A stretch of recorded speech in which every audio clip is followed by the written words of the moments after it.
Joshua chapter 8. Then the Lord said to Joshua, "Do not be afraid, do not be discouraged. Take the whole army with you, and go up and attack Ai. For I have delivered into your hands the king of Ai, his people, his city and his land. You shall do to Ai and its king as you did to Jericho and its king, except that you may carry off their plunder and livestock for yourselves. Set an ambush behind the city." So Joshua and the whole army moved out to attack Ai. He chose 30,000 of his best fighting men and sent them out at night with these orders.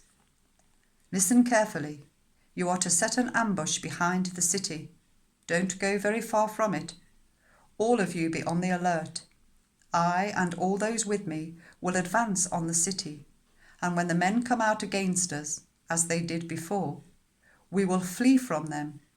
They will pursue us until we have lured them away from the city, for they will say, 'They are running away from us as they did before.' So when we flee from them, you are to rise up from ambush and take the city. The Lord your God will give it into your hand.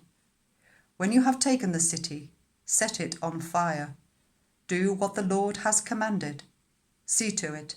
You have my orders." Then Joshua sent them off, and they went to the place of ambush and lay in wait between Bethel and Ai, to the west of Ai. But Joshua spent that night with the people. Early the next morning, Joshua mustered his army, and he and the leaders of Israel marched before them to Ai. The entire force that was with him marched up and approached the city and arrived in front of it. They set up camp north of Ai, with the valley between them and the city. Joshua had taken about 5,000 men and set them in ambush between Bethel and Ai to the west of the city. So the soldiers took up their positions, with the main camp to the north of the city and the ambush to the west of it. That night Joshua went into the valley. When the king of Ai saw this, he and all the men of the city hurried out early in the morning to meet Israel in battle at a certain place overlooking the Arabah. But he did not know that an ambush had been set against him behind the city. Joshua and all Israel let themselves be driven back before them, and they fled towards the wilderness. All the men of Ai were called to pursue them, and they pursued Joshua and were lured away from the city. Not a man remained in Ai or Bethel who did not go after Israel. They left the city open and went in pursuit of Israel. Then the Lord said to Joshua, "Hold out towards Ai the javelin that is in your hand, for into your hand I will deliver the city." So Joshua held out towards the city the javelin that was in his hand. As soon as he did this, the men in the ambush rose quickly from their position and rushed forward. They entered the city and captured it, and quickly set it on fire. The men of Ai looked back and saw the smoke of the city rising against the sky, but they had no chance to escape in any direction. The Israelites who had been fleeing towards the wilderness had turned back against their pursuers. For when Joshua and all Israel saw that the ambush had taken the city, and that smoke was going up from the city, they turned round and attacked the men of Ai. Those in the ambush also came out of the city against them, so that they were caught in the middle, with Israelites on both sides.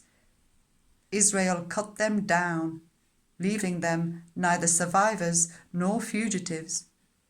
But they took the king of Ai alive and brought him to Joshua.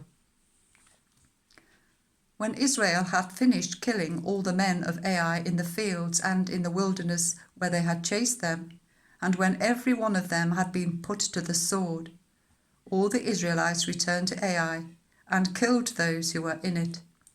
12,000 men and women fell that day, all the people of Ai.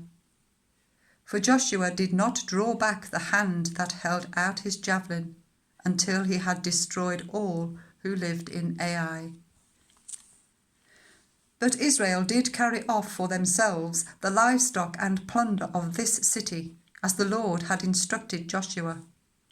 So Joshua burned Ai and made it a permanent heap of ruins, a desolate place to this day. He impaled the body of the king of Ai on a pole and left it there until evening. At sunset, Joshua ordered them to take the body from the pole and throw it down at the entrance of the city gate. And they raised a large pile of rocks over it, which remains to this day. Then Joshua built on Mount Ebal an altar to the Lord, the God of Israel, as Moses, the servant of the Lord, had commanded the Israelites. He built it according to what is written in the book of the law of Moses, an altar of uncut stones, on which no iron tool has been used. On it they offered to the Lord burnt offerings and sacrificed fellowship offerings. There, in the presence of the Israelites, Joshua copied on stones the law of Moses which he had written. All the Israelites, with their elders, officials and judges, were standing on both sides of the ark of the covenant of the Lord, facing the Levitical priests who carried it. Both the foreigners living among them and the native born were there. Half of the people stood in front of Mount Gerizim, and half of them in front of Mount Ebal, as Moses, the servant of the Lord, had formerly commanded when he gave instructions to bless the people of Israel. Afterwards, Joshua read all the words of the law, the blessings and the curses, just as it is written in the book of the law. There was not a word of all that Moses had commanded that Joshua did not read to the whole assembly of Israel, including the women and children, and the foreigners who lived amongst them.